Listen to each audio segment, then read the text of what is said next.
Brought to you by 5paisa.com. Investing made easy and rewarding. Download the app now. मातृत्व एक ऐसा एहसास जो महिलाओं के लिए बेहद ही खास है। गर्भावस्था से लेकर अपने नवजात शिशु को गोद लेने तक एक स्त्री के लिए ये ऐसा समय होता है जब वो कई तरह की भावनाओं से गुजरती है। खुद के स्वास्थ्य का ख्याल रखना इस समय इसलिए भी जरूरी हो जाता है क्योंकि उसके अंदर पल रहा होता है एक जीवन। गर्भावस्था के दौरान चिकित्सीय परामर्श की भी आवश्यकता रहती है ताकि सुरक्षित प्रसव हो सके। वहीं बच्चे के जन्म के बाद उसके प्रारंभिक साल काफी महत्वपूर्ण माने जाते हैं। ऐसे में केंद्र और राज्य सरकारें आर्थिक रूप से कमजोर परिवार की गर्भवती महिलाओं और नवजात शिशुओं की स्थिति में सुधार करने के लिए कई योजनाओं को चला रही है। और आज हम आपको भारत सरकार की एक ऐसी ही महत्वाकांक्षी स्कीम के बारे में बताने जा रहे हैं जिसके जरिए सरकार महिलाओं को आर्थिक मदद करती है। इस स्कीम का नाम है जननी सुरक्षा योजना। 12 अप्रैल 2005 को प्रधानमंत्री द्वारा शुरू की गई जननी सुरक्षा योजना राष्ट्रीय स्वास्थ्य मिशन के तहत शुरू की गई। दरअसल भारत में प्रसव के दौरान कई महिलाओं की जान चली जाती है। ऐसे में इस योजना का उद्देश्य प्रसव के दौरान महिलाओं की होने वाली मृत्यु के आंकड़े को कम करना है। वहीं इस योजना के जरिए सरकार का बच्चों की मृत्यु को भी कम करने का प्लान है।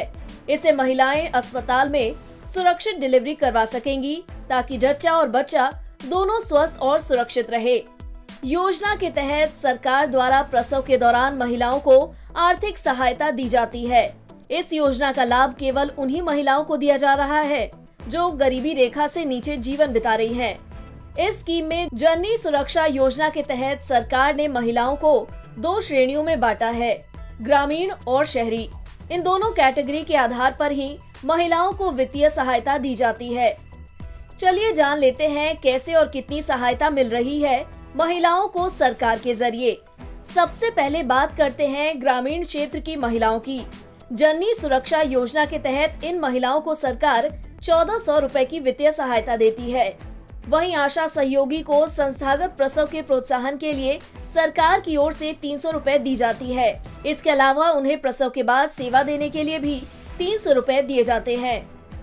वहीं बात करें शहरी क्षेत्र में रहने वाली आर्थिक रूप से कमजोर महिलाओं की तो सरकार प्रसव के दौरान 1000 रुपए की वित्तीय सहायता देती है। इसके अलावा प्रसव के प्रोत्साहन के लिए आशा सहयोगी को 200 रुपए और प्रसव के बाद सेवा देने के लिए 200 रुपए अलग से सरकार दे रही है। चलिए अब ये भी जान लेते हैं कौन ले सकते हैं जननी सुरक्षा योजना का फायदा। इस योजना का फायदा गरीबी रेखा के नीचे आने वाली शहरी और ग्रामीण क्षेत्र की महिलाएं उठा सकती हैं। इसके लिए महिला की आयु 19 साल से अधिक होनी चाहिए। साथ ही सिर्फ 2 बच्चों के जन्म तक ही इसका फायदा उठाया जा सकता है। अगर महिलाएं अपना प्रसव किसी सरकारी या मान्यता प्राप्त निजी अस्पताल में कराती हैं, तो वो इस योजना का लाभ उठा सकती हैं। इस योजना का लाभ लेने के लिए जरूरी दस्तावेज क्या है, चलिए वो भी समझ लेते हैं। आवेदिका का Aadhaar card, BPL ration card, address proof, निवास प्रमाण पत्र, जननी सुरक्षा कार्ड, सरकारी अस्पताल की ओर से जारी किया गया डिलीवरी सर्टिफिकेट। इसके साथ ही योजना के तहत सरकार पात्र लाभार्थियों के खाते में सीधे पैसे को ट्रांसफर करती है। ऐसे में योजना का लाभ लेने के लिए गर्भवती महिलाओं के पास बैंक अकाउंट का होना जरूरी है। तो आपके डॉक्यूमेंट में बैंक अकाउंट पासबुक भी होना चाहिए। इसके साथ मोबाइल नंबर और पासपोर्ट साइज फोटो भी। वहीं अगर आप ऑफलाइन इस योजना के तहत आवेदन करना चाहते हैं तो नजदीकी आंगनबाड़ी या महिला स्वास्थ्य केंद्र जाकर संपर्क कर सकते हैं। वहीं अगर आप ऑनलाइन आवेदन करना चाहते हैं तो आपको इस लिंक के जरिए फॉर्म डाउनलोड करना होगा। इस फॉर्म में आपको सभी जरूरी डिटेल्स फिल करनी होगी। इसके बाद में सभी जरूरी डॉक्यूमेंट्स को साथ में अटैच करें। आवेदन फॉर्म को आंगनबाड़ी या महिला स्वास्थ्य केंद्र में जाकर जमा करना होगा।